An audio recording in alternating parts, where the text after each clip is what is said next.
Do we have different music because it's an Easter special?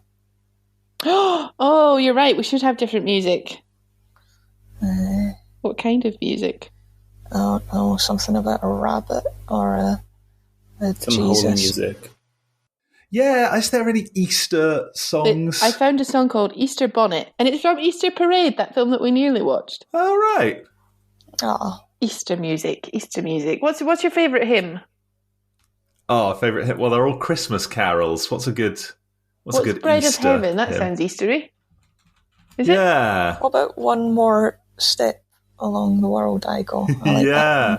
That sounds cute. I'll see if I can find it. It's Well, we all just sing along, right? I I don't know how it goes. You'll love Oh. Give it a whirl. Oh, yeah. it. Wow. One more step along the world I go. One more step along the I do know I this. go. From the old things to the new. Keep me travelling along with you. And it's from the old to the new. I'm really enjoying this. Traveling along with I don't know when to turn it off. Oh, probably around now. Yeah. Oh. Happy Easter, everyone. Happy Easter. Happy It's Easter. holy Saturday and Easter Sunday. And all the other days. So we're recording this on Holy Saturday, hopefully releasing it on Easter Sunday. Did everyone have a good Friday? I mean, a good Friday. Wait. No, I had tonsillitis. It was terrible. Oh, man. Carry that cross. How about you, Claire? I had a good Friday. You had a good Friday? You have hot cross buns? No, they don't have hot cross buns in France. I they did not? have Bloody no. French. I did have like a You pastry. could have a hot croissant. Hot cross. Oh no. How about you, Fernando? You have a good Friday? Yes, I had falafel. Nice. Was Nice. it hot cross falafel? Mine was better. Alas. Oh, well. Did we, so we had another little vote, didn't we? And we picked a film. We had Did. quite a lot of good options for films, but I think we in the end picked the one Easter film, didn't we? As the Easter film. Chocolat is set at Easter. That would have been an Easter. Chocolat is properly set at Easter. Yeah, Yeah. that would have made some sense. But this was the story Yeah. of Easter, right? This was the one that springs to mind. Ben-Hur. Ben-Hur. What do we think?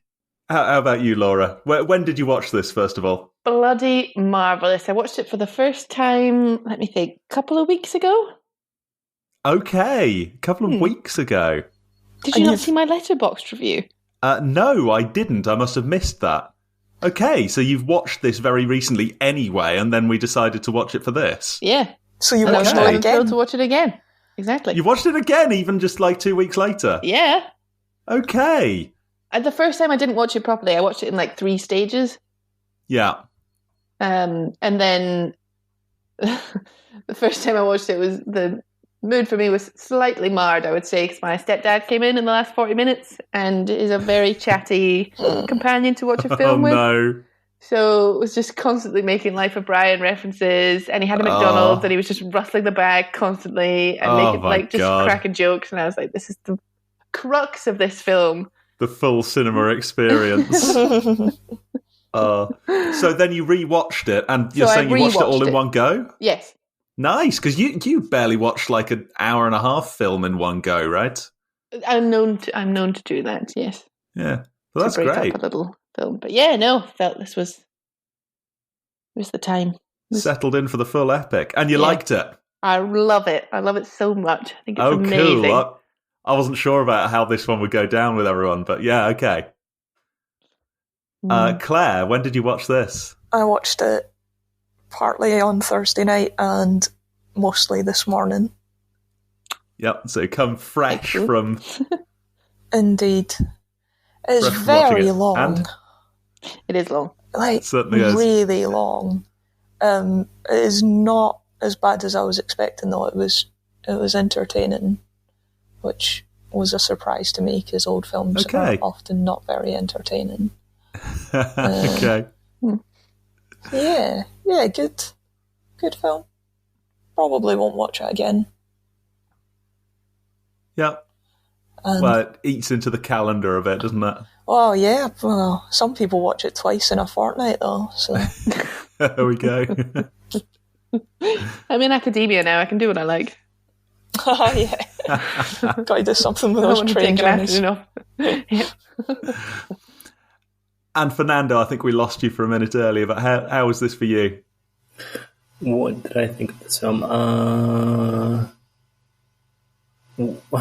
It was good. It was just either I'm not familiar with the story of the Christ, or this was just circumstantial to the story of Christ.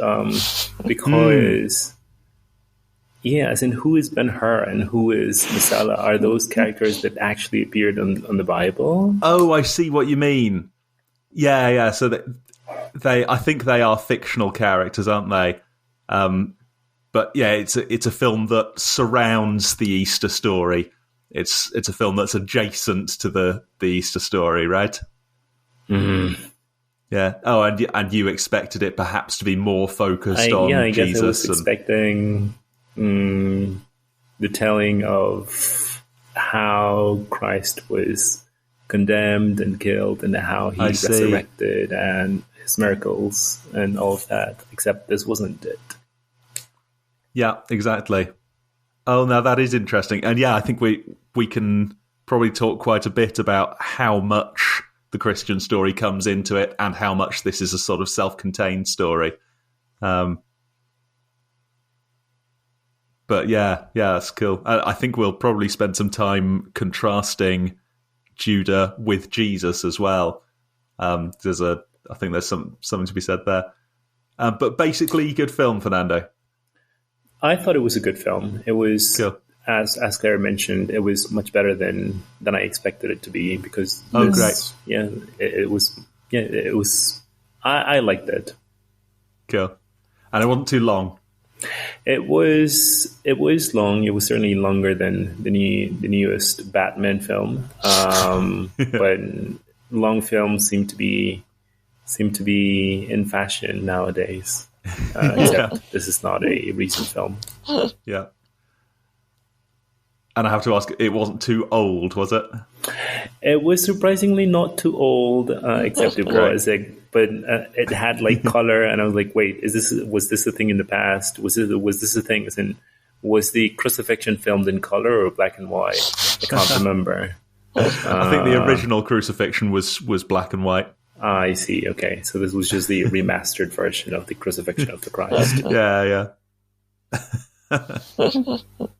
Cool. Oh, so pleasingly positive reviews all round. I was a little worried after we picked it that like maybe the two people who didn't vote for it would find this a real chore, because it is 3 3/4 hours long. But yeah, cool. Where do we come at this from then? Could we all say what we liked about it, or? How much did you like it? Sorry. Oh shit! I didn't say. I liked it. It's not the greatest film of all time, but it's something quite special. And I think I love a good epic, and this is like the quintessential epic. The huge thing, like 25,000 extras, 2,000 horses, fucking huge elaborate sets. The story stretching years and all this, brilliant stuff. And it felt like a real event. When you sit down and you see the overture card on the screen, you think, this is going to be something worth watching. So I settled in properly for it. I got myself a pizza for the start of it, and I had popcorn. I had ice cream at the intermission, and I did all of lovely. that. I turned the lights down and all. Yeah, it was great. Good thing as well, and it builds up as well. Parts of it I felt went on a little bit, sort of dragged out a bit, but then other parts was like, this is the greatest thing I've ever watched. So yeah, good film. One might say it was cumulative. It was rather cumulative. Is that not a cloud?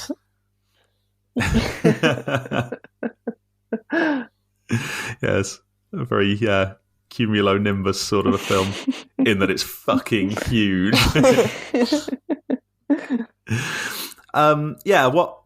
What did we like then? What did you like, Claire? I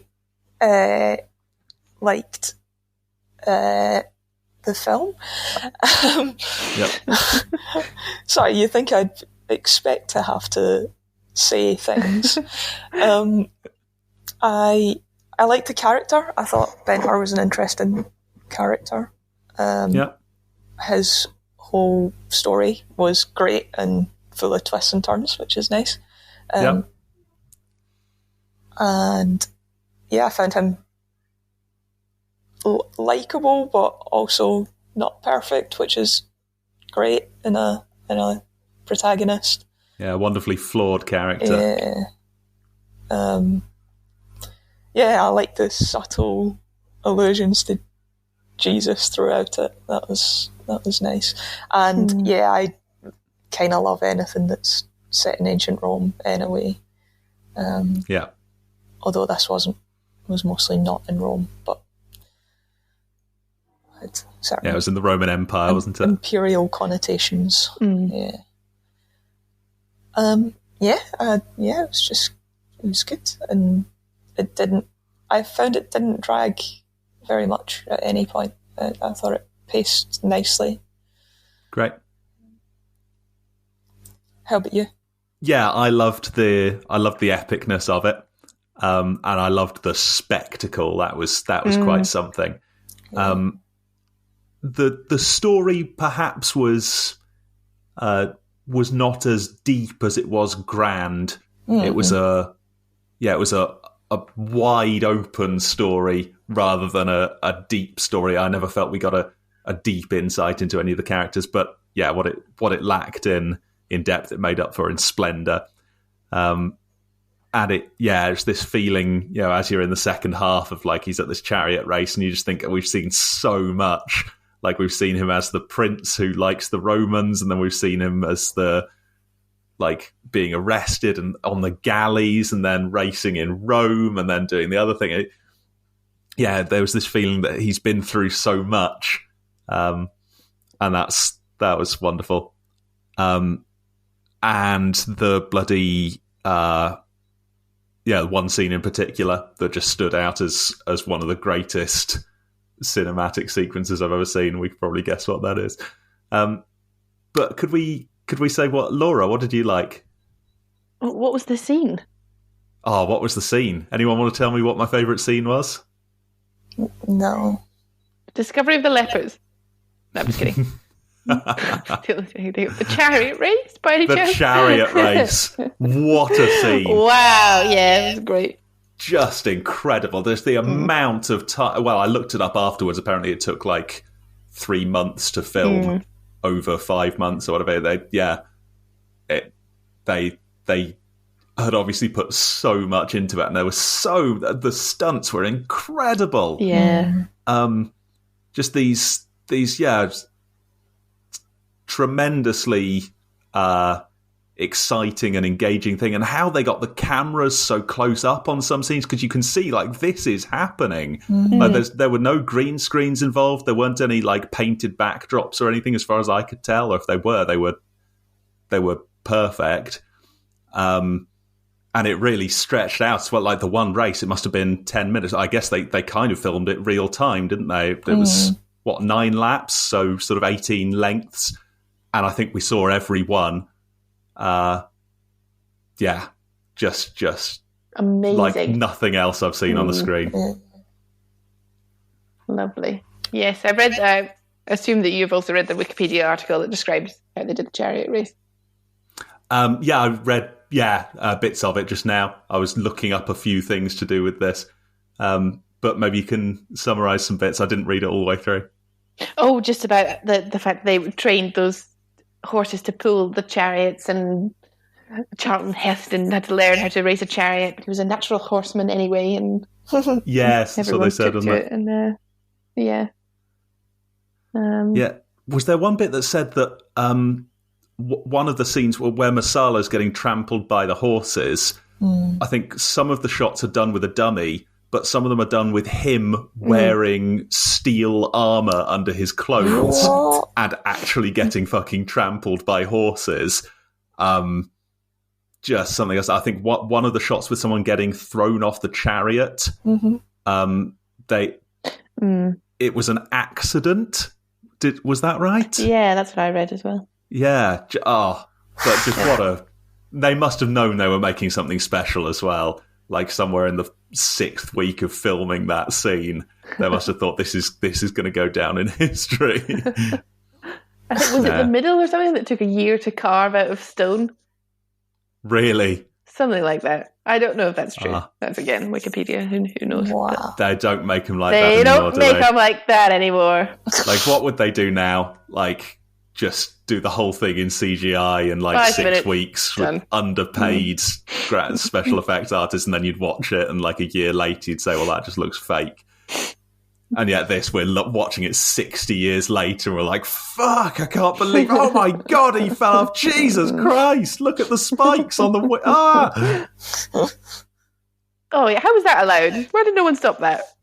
It's a very unfair advantage. They said, didn't they, there's no law in the arena. Did they say he's got a Greek chariot, watch out? Yeah. So I guess that's what Greek chariot means. It was very Dick Dastardly. You can see where like the wacky races. Dick Dastardly.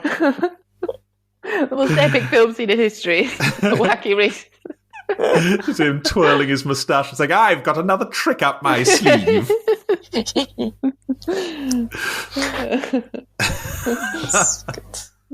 Yes, wacky racers possibly didn't have the splendour of this, but yeah, same basic idea. Have the same gravitas. And they did definite underappreciated guy. What's his name from Cyprus with his snazzy hat? He stood right out. But the rest of them have just gone for the sort of simple helmet, and he's been like, no, do you know what? Give me that big blue thing. It'll be amazing. Very sad when he got thrown off. But yeah, anyway, I think I just found every scene mesmerising. Oh, great. You know, I love those kind of films. Yeah. And I felt like everything had room to breathe. It didn't rush anything. Yeah. You know, we've got 20 seconds of some men walking towards each other. Why am I so compelled? I just am. I want to know who they are. What are they talking about? What's their relationship? Yeah, some of it's great. I nipped out to the kitchen to quickly grab a drink at one point, and it was the scene in Rome where they were like marching down through the Forum, sort of marching very, very slowly along. And then like I went out and got my drink and came back, and they were still marching up the Forum. I was like, oh yeah, you go for it. Yeah, they had that at the start of the chariot race as well, right? They did an entire lap walking. But it was so good. It's like I could have watched them walk around that all day. It was so good. Yeah. I was counting the horses. Like, how many horses have they got? 36 horses. Yeah. Oh, yeah, and some of the wider shots, like, just amazing, the number of extras and stuff. Brilliant. So how about the slow scenes that were just sort of 2 or 3 characters in a room talking? I think those did you find those engaging as well? Okay. Some of them, particularly like the love scenes, I felt myself getting a little bit tired. Yeah, I was less interested in the love scenes than I was in... Well, it depends which love scenes. Oh, here we go. Who was gay? Save it for symbolism. We'll save that for symbolism. I've got a few symbolism notes. Even I've got notes on the homoeroticism, so... Okay. Oh, that's going to be a good one. But why, you think we keep that for a bit? Yeah. Yeah, okay, we'll sit on that one.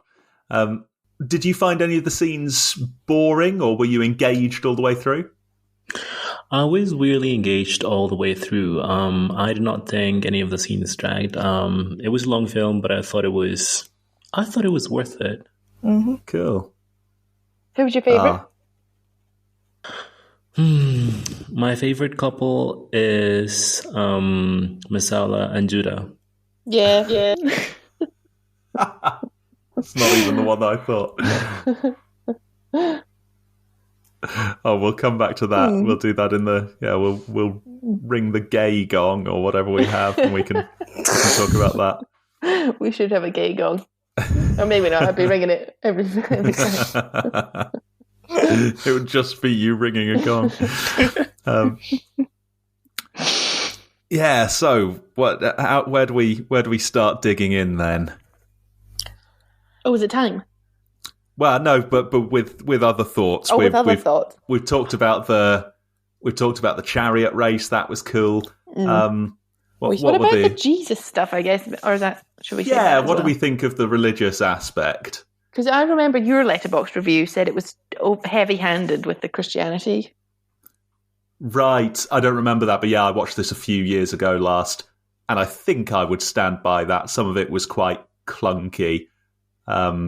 Particularly towards the end. I thought that the ending I found not very satisfying. Really interesting. Yeah. I think because it didn't really... It felt a bit external. Okay.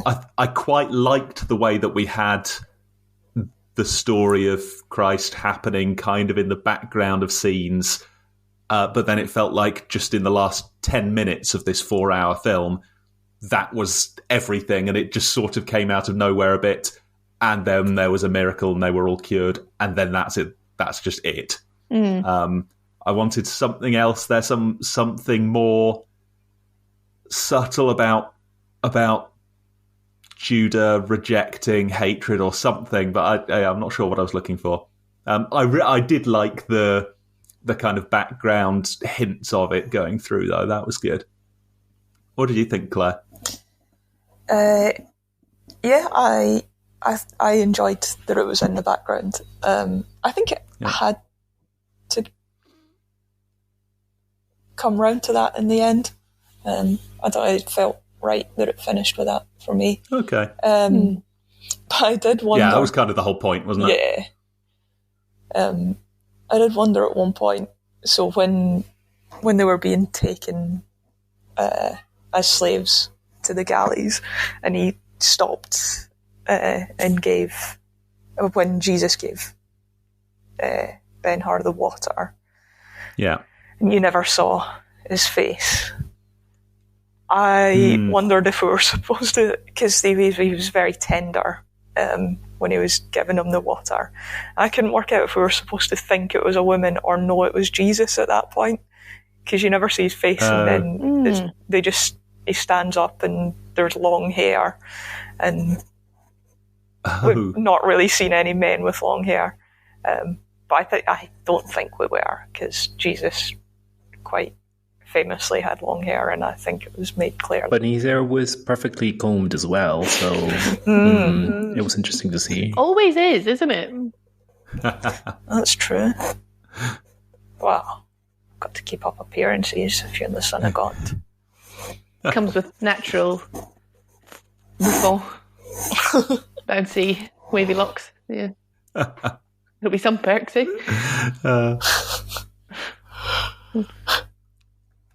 It was good.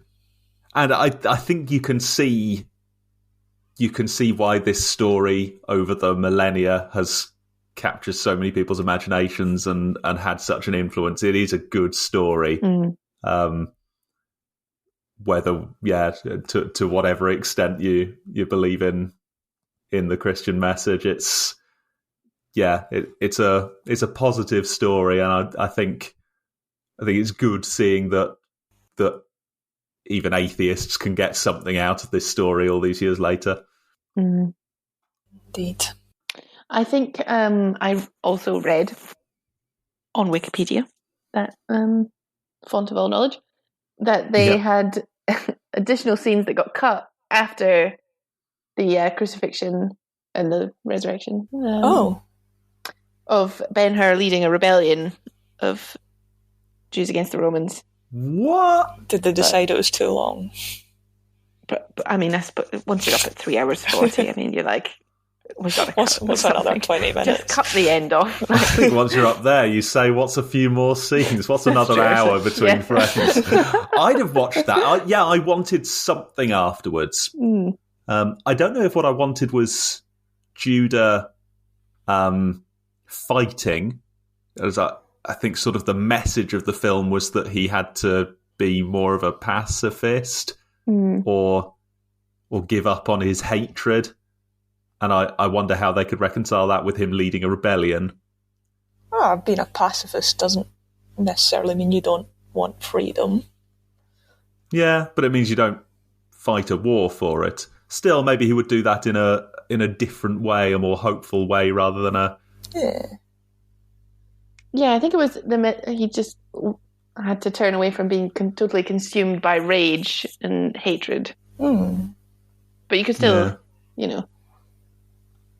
Does that muddy the Moses. water of the whole forgiveness message? Maybe. But maybe that makes it more interesting. Wow, is that footage gone? Is that destroyed? Is there going to be is that going to come out one day? I don't think they got to the point of filming it. I think this was a script. Oh, shame. A script Okay. decision. Yeah, fine. That's what was implied. Oh, well. Oh, they should round up the, see what they can get, coax another showstopper out of the boys. See still how alive? many of them are still alive. Maybe some of the children. I think Charlton Heston died in 2004, I think. Oh, that's sad. Charlton Heston was brilliant. Yeah, I was looking up some of the films he's been in. He did a surprising amount of voice work, even very late on into 2001. He was still doing some stuff. Really? What sort of thing? Yeah, I can't remember what it was. It was some animated film or something. He did some voiceovers and things. Wow. Yeah. He was doing That's Peter good. Rabbit. Wait, are you serious? No. I mean, it was something like Loves that. It was. Easter. Was it The Lion King or something? It was in something. Yes, that would be a good Easter one. Anyway, good stuff. What did we think of his? I think we see this more in earlier films like this, but I think we were at the tail end of it. The theatrical acting. Love it. Yeah. Yeah, Most of the time. cool. When it fits. In this kind of epic-y... I want bluster. Yeah. Every sentence ends with the same inflection. You must understand this, Marcella. It was an accident. Are you a madman? Keep well out of this place.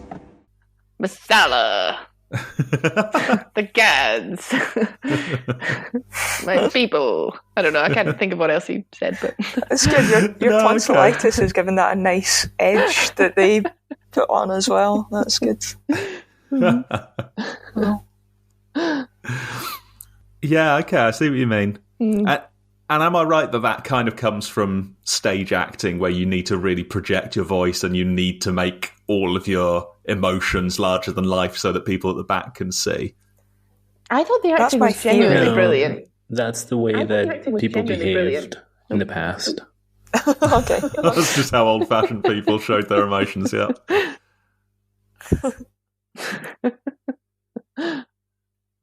Yeah, so some of it for me was close to laughable.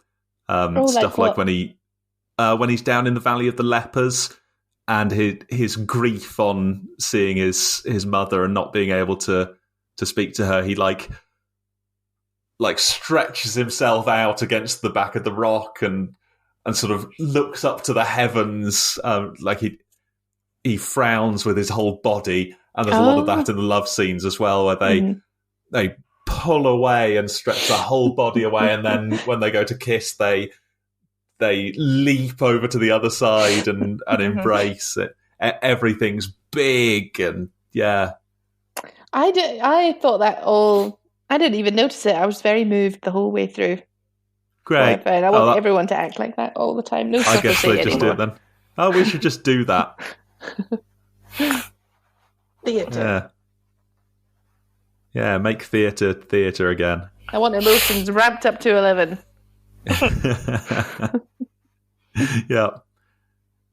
Yeah, who needs subtlety? Yeah, this was not a subtle film at any point, was it? No. No.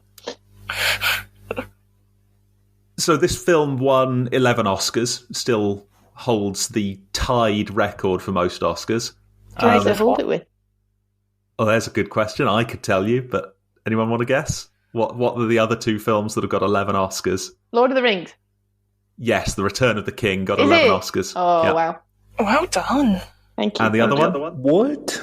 Lord of the Rings? Yeah. Did Titanic not get loads? It was Titanic. Yes. Oh, Yeah, those are the three films with 11 Oscars. wow. Oh, we only had 2 guesses and we got both of them. Yeah, well done. We should, no like- shaft there. We should start like a I'm- club about films or something. Yeah, I'm proud to have you to be in the same film club as you guys. So if we were going to award Oscars, we have been known to award Best Animal. Does anyone have a Best Animal from this film? Ben-Hur. Best animal. Horse 74. The 4 white horses were beautiful. They were. Oh, weren't they Gorgeous. just gorgeous?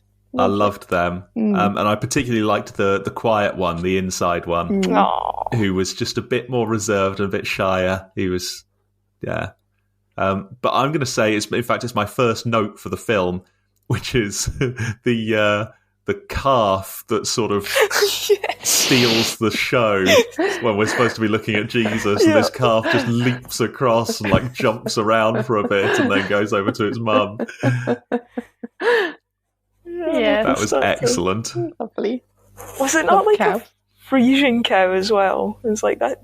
That's not the sort Yeah. of cow that they had in. Well, it was cold in the Jerusalem. stable.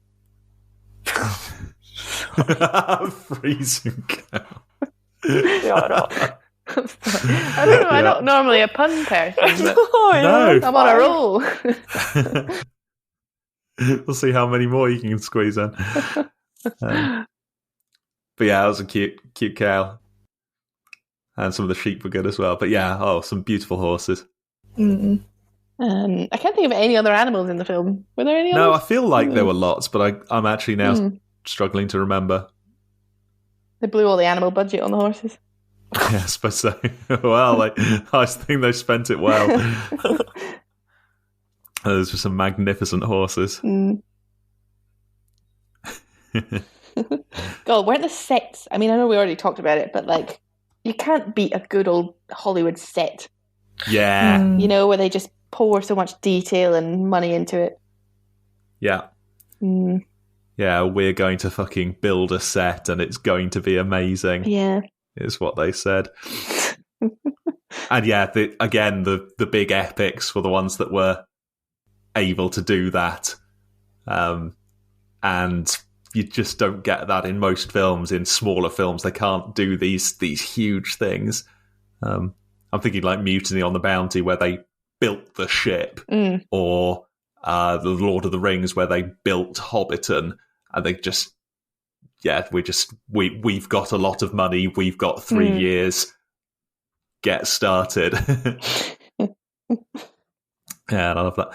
One day we might end up watching Cleopatra, which I think was from the same school of that sort of Oh, right. late 50s, early 60s epic. And I think it was the most expensive film ever made at the time, by some margin.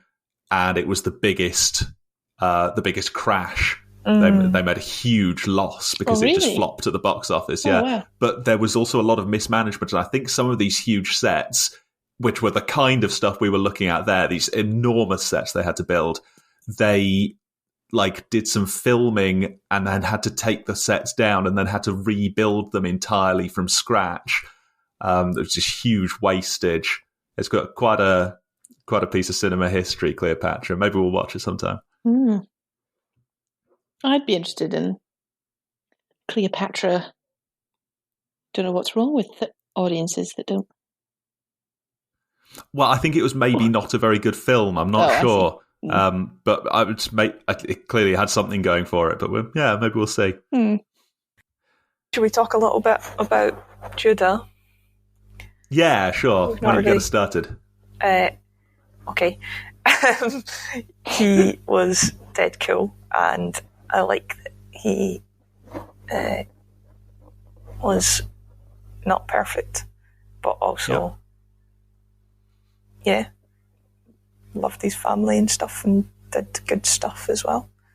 I don't know. I liked him. I was satisfied by his arc. It was a bit cheaty. It was a bit Count of Monte Cristo. Oh, how's that? Do you know where they're on a path of revenge and they realise before they get their revenge that forgiveness is really the thing they should be up to. But go ahead with the revenge anyway, and then they're like, wow, I've learned such a lesson. I'm really good at forgiveness now, because... So it's easy to forgive Messala when he's just been trampled to death by a load of horses. Yeah. Got you. I don't know, did he forgive Messala? He turned away from a path of vengeance, didn't he? I don't know if we quite thought that he'd forgiven him. Yeah. But anyway, sort of an easier... once you've satisfied your lust for revenge, it's kind of... Yeah. Yeah, he did say something when Messala was on his deathbed that made me think he... Yeah, I can't remember what he said now. Triumph complete, Judah. The race won. The enemy destroyed.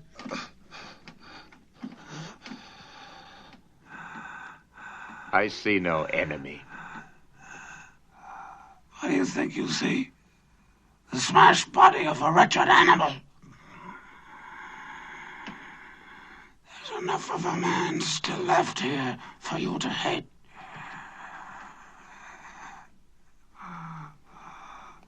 Let me help you.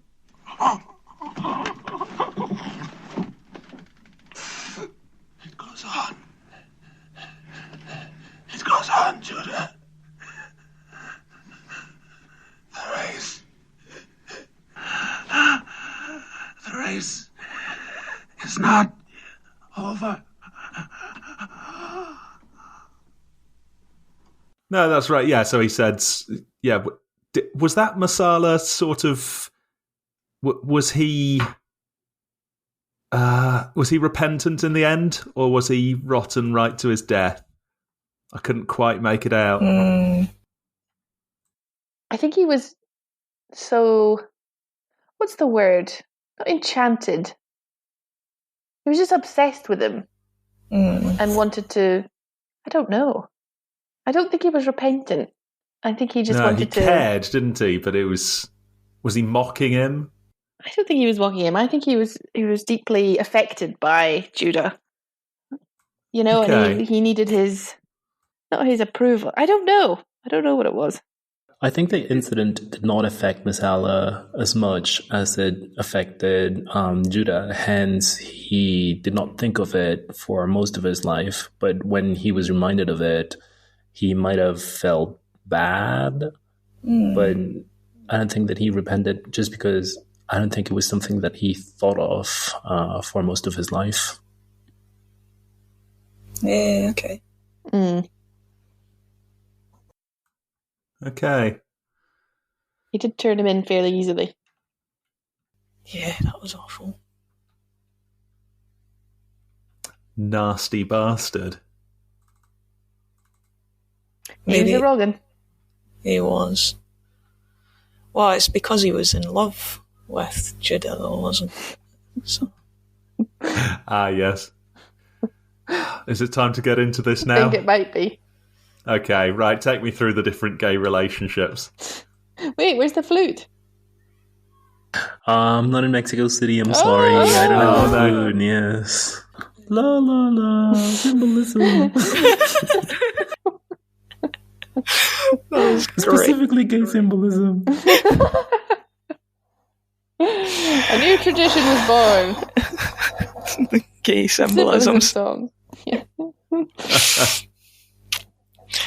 Um, Good enough for me. Fine. yeah, so the two of them, the way they were handling each other was very intimate.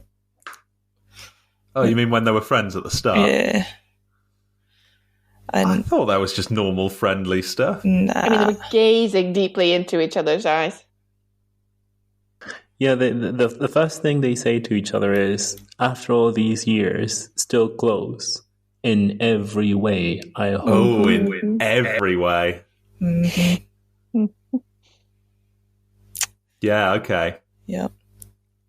And those javelins, that was not a subtle metaphor. Who can throw I their thought that. javelin further? Oh my god. They throw spears into wood, and basically both of their spears end up on top of each other. Mm-hmm. Oh, I've got a really nice bit of symbolism for that, and you ruined it before I got to it. What was yours? Mine was that they, it's just a sort of motif. They throw it at where the beams cross. It's a wooden cross. It's Yeah, that did coming before cross my the- mind. Oh. But I yeah, discarded it for the- you're right. for the Maybe gay they one. were. Maybe they were just playing with each other's spears, as it were. And, oh well.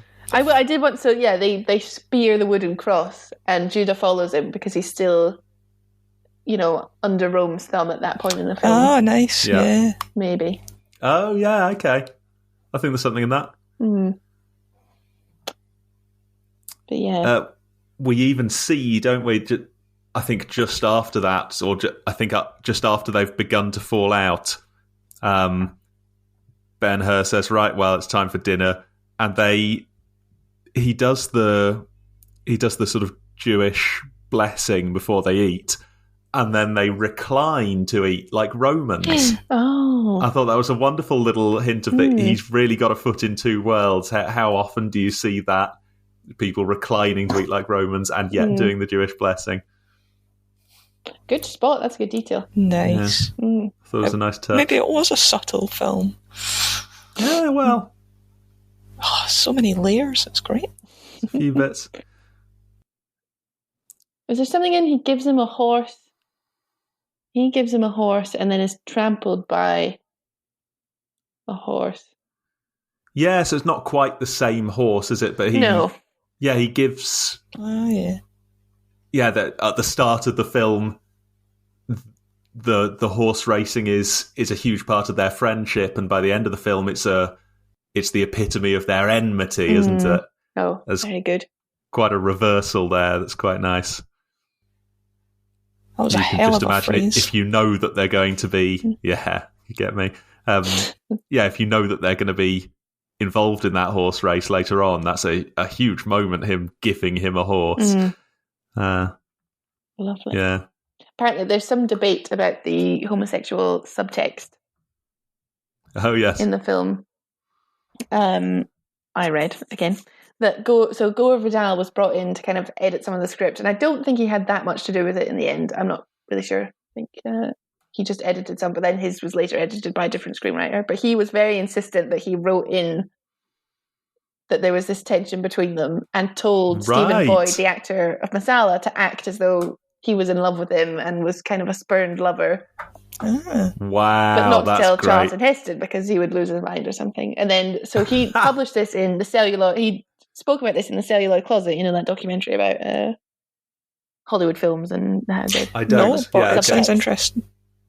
Yeah, and then Charlton Heston responded in a letter saying that he had read it. It wasn't true. He had barely anything to do with the script, and it irritated the hell out of him that he kept saying this. And nobody seems to really know if he actually did tell the actor to act like that. So yeah. That's great. Well, I thought you were going to talk to me about the Hays Code again and talk about the betting scene. Do you remember when the Arab Where they're all oiled guy, up and nude. they're all Yeah, that oiled was up coming. and nude, and I thought so. Masala had his sort of right hand man who was just kind of hanging out with him in the house doing Roman stuff when he meets Judah again, having thought Judah was dead, and they're like kind of flirting a bit, like he's just hanging out reading a book and just guys, and then he like hits his wine glass with the whip and chuckles at him. Like he's very kind of a little bit flirtatious, and then them all oiled up together, and like even the guy comes and he starts taking it seriously, but the guy's still like rubbing oil into him. All the like loads and loads of guys all topless. I thought that was going to be like a hint that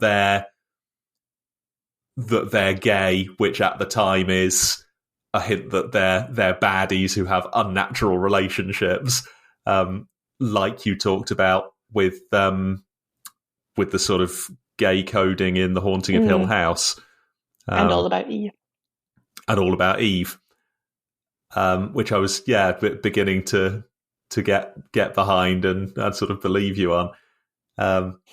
Anything in that, do you think? Oh, I think so. To be honest, I got distracted by the spear throwing, so I wasn't even thinking about the topless, the oily topless scenes. That's it. It's quite different if you've then got that doesn't fit with our hero Ben-Hur being a bit gay. Well, I suppose I don't know if he was or not. Yeah. Oh, no, I think maybe. They hint that in his past he'd maybe had something going on with Marcella, but it's very clear that he's in love with a woman now. Oh, and that's part of his like Roman past. Yeah. He's abandoned his wayward ways. Yeah.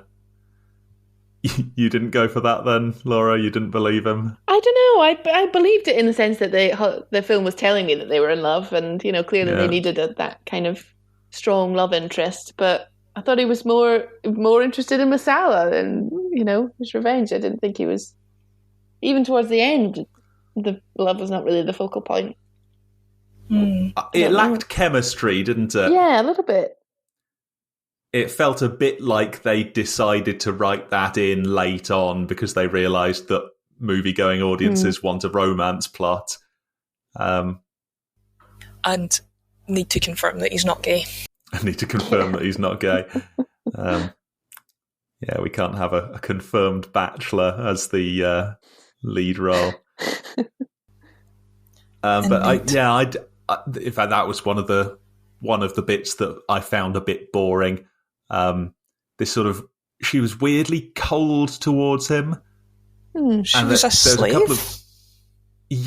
But the script at least seemed to indicate that she was a slave who had very high regard for him and kind of wanted to be with him. But at the same time, she was so sort of pulling away from. There's one bit where he like grabs her hands and pins them against the wall, and I wasn't quite sure what that was trying to tell us. So if it was just badly directed, or if we were meant to think that that she kind of wasn't interested in him.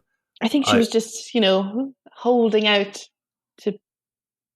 I don't know. It was one of those tropes of like resisting, even though your heart wants. Like you've got to be a pure woman. But then she seemed to sort of keep that up to the very end. But there was no moment that I felt like, she really loves him and really wants to be with him.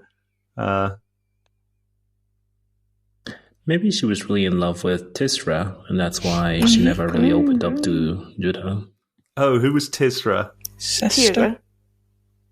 Yeah, something with the T. Maybe she was not Tisra. It was Tirzah. One of the lepers. Yeah, Judah's sister. And her sister. Yeah, okay. Yeah, maybe. We'll put that in our remake. She did go and see her, even though she was a leper. Yeah. That's love. Kept her secrets. Mm-hmm. Yeah. I felt bad for the lepers. Oh, they had it rough, didn't they? Did they overplay the leprosy thing a bit? Like, leprosy isn't great. Leprosy's pretty bad. But, like someone says the word leprosy, it's like, oh my God, that's 1,000 times worse than being dead. And then he goes there and they're like, we have no names. Like, oh, Jesus, okay, guys. I think I got the sense that people didn't like lepers. Mm-hmm. Oh, yeah. So I think that's, I'm not necessarily criticising the film, but criticising, like, old-fashioned people really freaking out about lepers. Yeah. Why do people get so upset about it? Well, I think they don't want to catch it. Yeah, it's not crazy infectious though. It's not like no. Well, I looked this up yesterday because I thought how exactly like how infectious is this? Apparently, it's not very infectious. You need very close contact with someone to catch it. Yeah. If someone coughs on you, or if you or in some other way spreads like liquid from their nose, then it can infect you.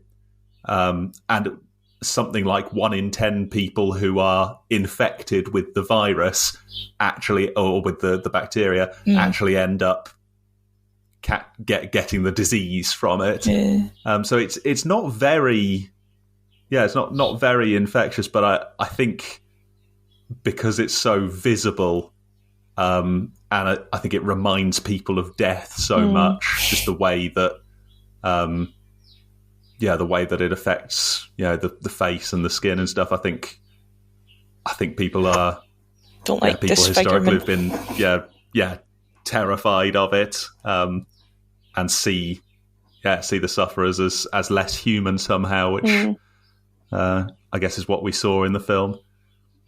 But yeah, it's really. I think it's not that bad if it's one of these things, I guess, like we've talked about so many times with like drug addiction, that the social stigma is the worst part of it. Yeah. I did also wonder how they caught leprosy. They've been in a cell, just the two of them, for 5 years. Yeah. So it correlates with poverty badly. But I think you still need to catch it from someone. Yeah, I guess it could get in through the food, or maybe they had the bacteria on them before they went in, and as I say, most people are resistant to it, and it's fine. But in those conditions, previous occupant had leprosy, they could leave. Oh yes, okay. Or like bedding or something could have been contaminated. I suppose. That dungeon was really horrible, wasn't it? So awful. Reminded me of the Count of Monte Cristo, just this kind of bureaucracy that ends up just throwing people in there and they're utterly forgotten. And just what an irrational and terrible thing to do to people. I was surprised. So I thought the story was going to go in a different direction. Which is that Messala would end up marrying Tirza. Oh. For some reason. We got just that hint at the start, didn't we, that he was interested in her? Yeah. And that there would be a source of conflict when obviously Judah returns and finds his revenge is not so simple. But he didn't do that, so that's fine. Yeah, I thought we were going to see Judah defending his sister's honour or something, but yeah, not in the end. What did you think of the miraculous cure? That was, I think, part of my problem with the ending. It just happened, and then that was it. There was no 10 minutes of decompressing and talking about how that affected them afterwards. It was just, oh look, they're fine now. Lightning. End. And I feel like I wanted a bit more there. We didn't really get to know them at all, though. I don't think it mattered how they, like, what life was like for them afterwards. I suppose because it wasn't really about them. I guess, I'd like to see how they're being cured affected Judah. what was he doing a year later? Living with them happily, living with them, but with the fear of the Romans. So what was going on? What was the conclusion of that? Need a sequel. Yeah. Even another 10 minutes to do some kind of wrapping up. No, 4-hour sequel. Then they get married, or then To Ben, the to sister. her. Sorry. To Ben, to her. What to think of. Old reliable. Yeah. I'm glad you didn't go for Electric Boogaloo.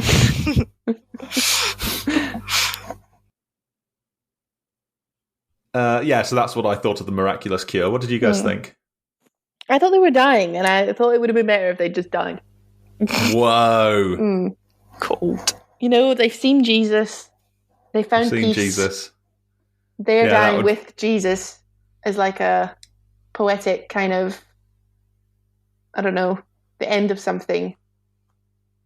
Yeah, okay. I don't know. It wouldn't really have worked, the to be honest. It wouldn't have worked in any way. leprosy's worse than death thing. Yeah. But I was happy they got cured. I thought, fine, you know, Yeah. I'm with it. Whatever. Yeah, they were innocent characters. We didn't want them to have leprosy. Yeah. Yeah, good stuff. They should have led the revolution for lepers. Worked on lepers' rights. Yeah. Exactly.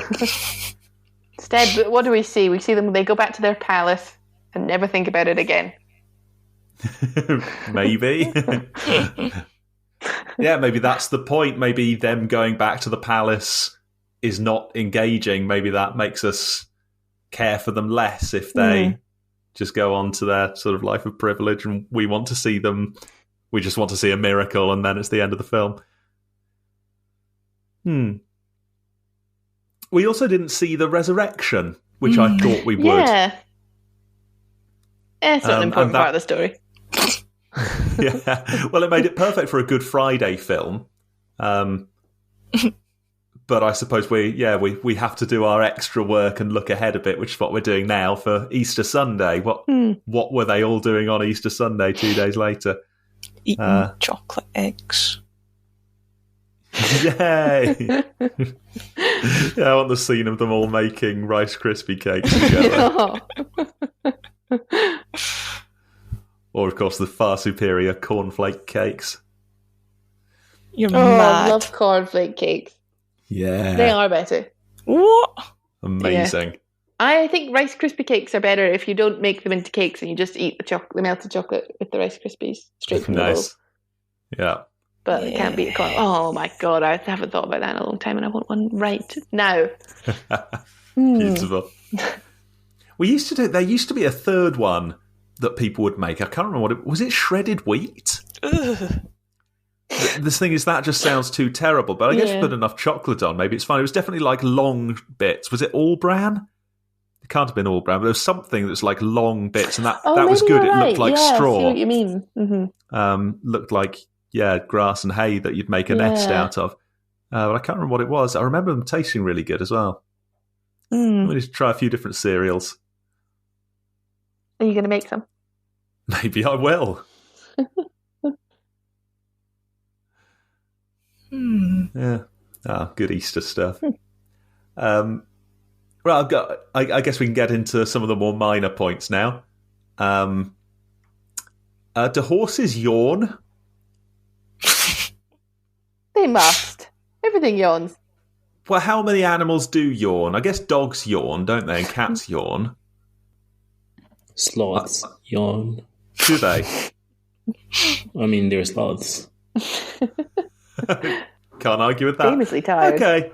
Oh, I guess they do yawn. That's fine. I just saw the horse like open its mouth really wide, and they're like, "Oh, don't worry, you can go to bed soon, Astra or whatever."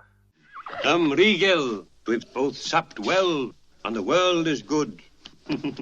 There's my good Regal.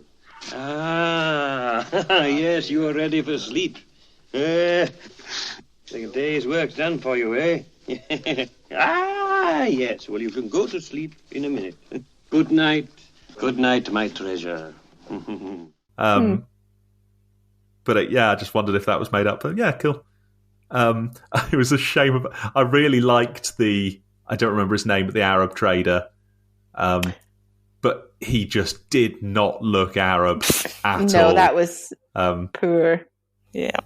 Poor choice of fine. It was back in the day when that wasn't considered offensive, so whatever. But also, they just didn't do a very good job. Like, it was so clearly just a white guy with face paint or whatever it was.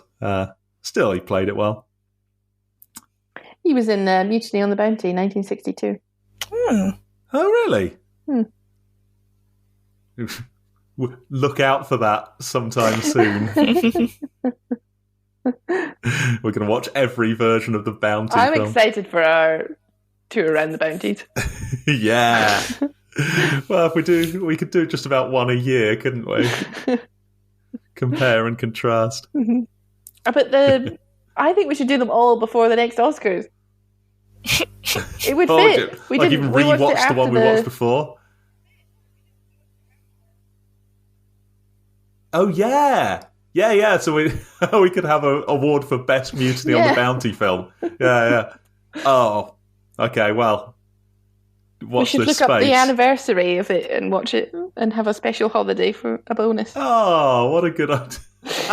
I think you and I might be the only ones. Well, you and I get a pick each time round, don't we? We can make these guys watch whatever we want them to. That's the beauty of our little arrangement. Get comfortable. I think Fernando and I should team up and refuse to watch. Have a mutiny. Because eat some that bounties. sounds unbearable. Yeah, eat some bounties. Somebody was bound to make that after you joke. with the full force of the British Empire, bound to make that joke. My goodness. You guys. Yeah. Oh, actually, so while we're on the British Empire, were there hints of there's got quite an anti-imperialist message in this film, right? And I wondered how much of that was meant to apply to modern empires in 1959, this sort of post-war, very anti-imperialist world order. Well, it was very Lagan-like in some ways, wasn't it? A massive sporting event for half the film. Yeah. But that much more, I'm going to say, subtle than Lagan. I liked seeing the Romans in this because it was so unambiguous that the Roman Empire was a force for evil and was a bad institution that was causing untold suffering. But so many of the Romans that we met were not such bad guys. But we could see how, even though they weren't such bad guys, and even with good intentions, they were doing some terrible things, like the consul, who, he had a streak of, he didn't believe in the Roman gods, he didn't really believe in the greatness of the Roman state or whatever, but he had a ship full of slaves, and he had to keep them there, and he had to chain them up in the Galilee, the most terrible thing to do, because that's what he was expected to do.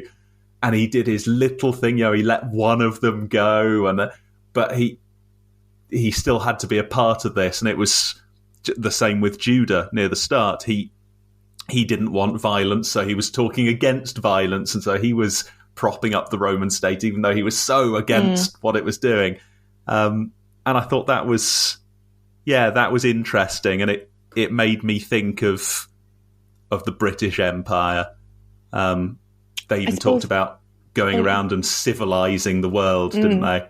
And that rang so true for Victorian and post-Victorian British intentions of, this is a good thing for us to do. It's the white man's burden. We need to teach people how to be civilized across the world, and that involves conquering these and oppressing these entire nations. Yeah. And very applicable. I think most of the Romans had English accents. I suppose they did, didn't they? Oh, did they? Oh, they were played by British people anyway. Well, there were a lot of these sort of transatlantic accents that you seem to get in so many films around this time, where they're kind of American but kind of English. By making this example of you, I discourage treason. By condemning without hesitation an old friend, I shall be feared. And you don't quite know what they are. So the reason why the consul freed unchained just one prisoner is because he was in love with him, not because he was being kind. Oh yeah, sorry. Handsome man. He did summon him to his chambers while he was lying prone in bed. Why, hello there. Bit weird that he came to see him as a son. You could have killed me while I was asleep. You could have done anything to me.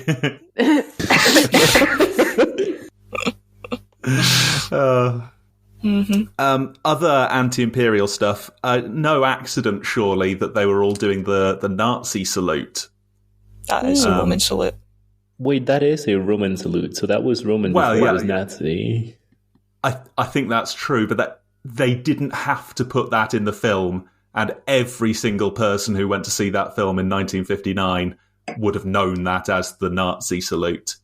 I think, am I right in saying it was sort of a Victorian invention anyway, that they said, I think this is how Romans used to salute each other, and I don't think there's any ancient evidence of this happening. But anyway, it seemed to me that they didn't have to put that in, but they chose to. I'm not sure about that. Oh, maybe it is just that was understood to be a Roman thing and they did it. Yeah, I think that's my interpretation. Is that it was just a Roman thing. But yeah, could be, I suppose. Fine. Just seemed to be it reminded me of the Nazis, and that made me think, do you know what, this is quite a Third Reich-like state. Yeah, I can see. I think there's something in that. What else have we got? I'm nearly done. Judah fights against injustice with anger, and Jesus fights against injustice with love. Yep. That seemed to me to be the core of how these two characters were sort of reflecting each other, which I liked. I think we're meant to think in the end that Jesus' way was the correct one. Yeah, you can see how Judah sort of shifted his worldview. Yeah. It was healed as amplified. Is that a word? Probably not. In his mother and sister being literally healed. Yeah, there we go. Amplified. Emblemification. Brilliant. Symbolise, is that what I meant? I think symbolise, why not? We don't have enough words in English. Instantiated, what do you think of that? Instantiated. That's a bit pastiche. Yeah! That's our secret word of the day. The last note I've got is that the doctor who is seeing to Marsala, who I think is not credited even, but he's the guy in Dad's army. If you wish us to keep you alive, we have to go to work now, Tribune. Do you understand? Like the second in command in Dad's army, the sort of soft-spoken posh guy who tries to keep Captain Mannering in check. And I was just looking at him thinking, I'm sure I recognise you. Who are you? Excellent. Yeah. What were our favourite scenes? Apart Easy from the for chariot me. race. Oh, the Chariot race. Apart from the chariot race. Oh.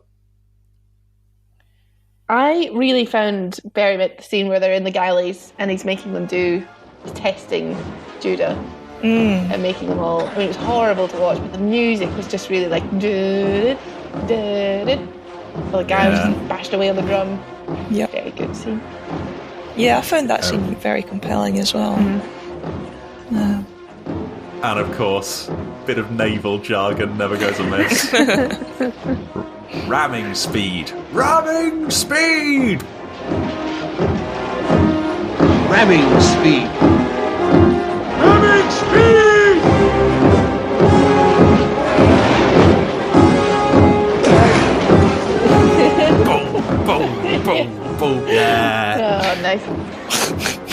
someone adjust the boob lines and clue lines. Bring down the topsail. Oh, they never stop going on about the bloody topsail.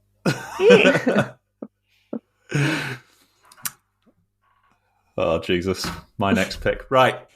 Otherwise, anything between Masala and Judah I found mesmerising and amazing. And just Cool. Yeah, I thought they were good scenes. Well-matched people. Yeah. What a chin on Masala, eh? What a handsome man. Oh, he had the little notch, didn't he? Yeah. Yeah. How do you shave in there? With a tiny little razor. What was your favourite scene, Fernando? Well, now that Laura has mentioned it, I think it was probably that one. And I enjoyed the intense cardio rowing lesson. Yeah. The guy, instead of hitting the drum, he should have been going, "Come on, Peloton, you can do this."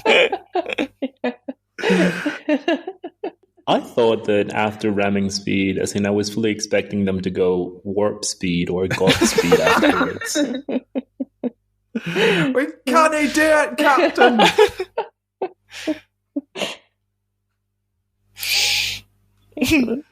And finally, we need the link to the last special. Oh, the last special, which was a Bad Mom's Christmas.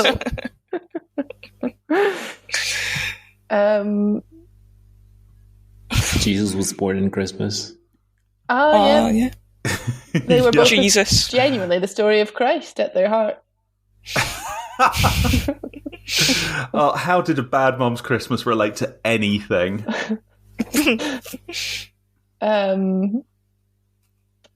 Mary was the mother of Christ.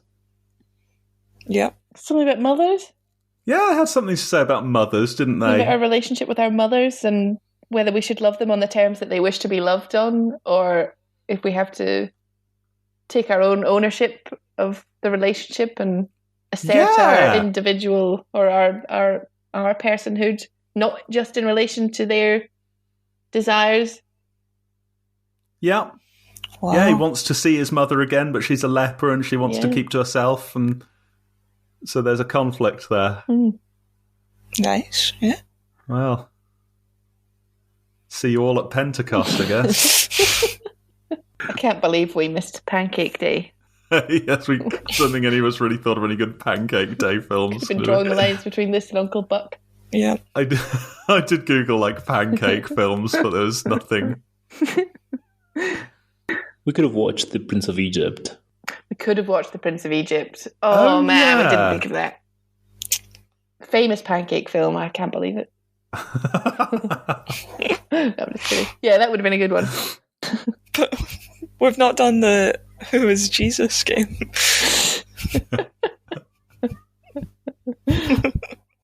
It was probably Judah. Judah was Jesus. Yeah. Judah was Jesus. Jesus was Moby Dick.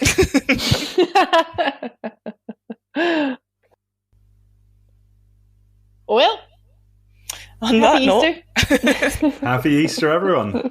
Can you give us a bit of Shine Jesus Shine to finish off? Give me a minute.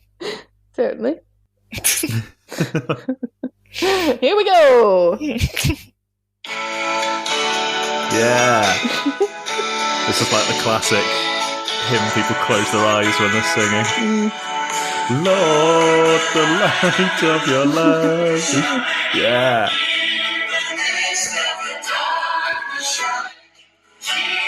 What do you reckon? One verse, one chorus? Yeah. It's quite long. Shine on me.